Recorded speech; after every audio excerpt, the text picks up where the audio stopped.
Hello, annyeonghaseyo. Welcome to Jeonju World Cup Stadium. I'm Matthew Binns, and I'm joined by Peter Hampshire.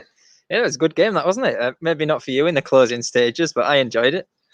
Well, if you haven't read the ticker along the bottom, yeah, we are here for, what turned out to be Jeonbuk, Hyundai Motors 1, Suwon FC 1.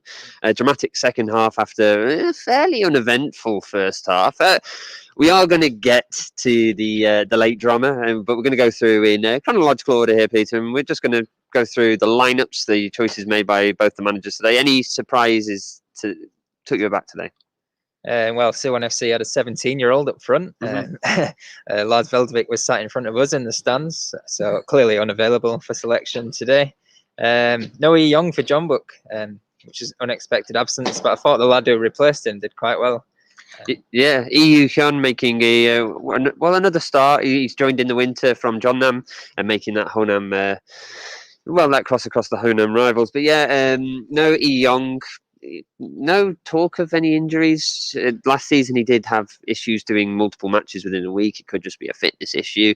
Still no Kunimoto. He was sat with Lars Veldvik a couple of rows in front of us today. But Hankyo-won was the headline returnee for Jeonbuk. He did come on in the second half and did liven things up. We should really just get to the events that happened. Before we do move on, it was the first time that Ilichenko and Gustavo started up front as a two. Mm-hmm. What were your thoughts on that? I thought it was a little bit stagnant. I thought Jeonbuk were very organised at the back, but I thought going forward, I don't really think there was much connection between the two. I think it works far better when there's the one striker up front and the midfielders feeding them, and I think that's kind of what we saw as soon as Gustavo came off at halftime for Hankyo-won. We saw Jeonbuk seem to liven up a bit and start to create those chances. And well, their first chance, the goal, shall we say, it was a penalty. It was taken by Stanislav Ilyachenko, his fourth goal in 3 games. It's also 3 consecutive matches he's scored.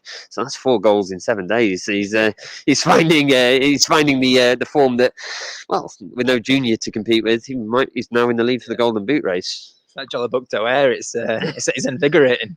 Yeah, it's quite odd. It's been quite a few seasons before since Jeonbuk have last had a prolific striker, and it's still early days, but he's certainly looking the part at the moment. But penalty, calmly dispatched. I don't think that would be anybody's issue. There was a number of people not too pleased with the referee's decision. First of all, what did you make of it, Peter? I think we're the only 2 people that thought it was a penalty by looking at the social media. I think his arm was in an unnatural position, and I know it's bounced off his thigh onto his arm, but it's still in this kind of position. Yeah. So yeah, I don't know. You've been looking at the rules through that second half. I have now. Okay. By rules, the official got it right. I don't think you should be criticising the officials here. I think the official called it right. The rule is a deflection that clearly makes no difference to the ball touching a hand or arm that is clearly extended away from the body and or above the shoulder. So a deflection makes no difference. If it comes up, hits his thigh, hits his arm is extended laterally, therefore a handball. Referee called it right. That doesn't mean I agree with the rule. I don't agree with the rule, but the rule was carried out correctly. So I don't think I think Suwon was just unlucky there. I think Park Ji-soo unlucky. He seems to be having quite a week, old Park Ji-soo. But yeah, unfortunately for Suwon anyway, it was given and correctly given, regardless of how people interpret it. Just a bit harsh, but Suwon did rally, and I think we should focus on that. It seemed to jolt them into life, and there was certainly a chance in the 80th minute, just before the equaliser anyway. Jong Chung-gun threw on goal. Song Bom-kun denying him from point blank. Song Bom-kun's 100th match today. I'm sure he won't be happy, though, that he didn't get the clean sheet. It looked like he was going to celebrate in the perfect style, and he's obviously a great keeper for Jeonbuk, and he showed that today. Lucky to have him. But yeah, and that save he made in the 80th minute came out big. It looked like that was going to be a match-winning save, unfortunately. The correct decision again from this time on the VAR. Initially, the equaliser was disallowed, and then his run was timed perfectly, Jong Gon-un, and Yeah, an 89th minute equaliser, Mhm. which completely changed the atmosphere inside the stadium, and everyone was downhearted at the end, even though that unbeaten run does continue.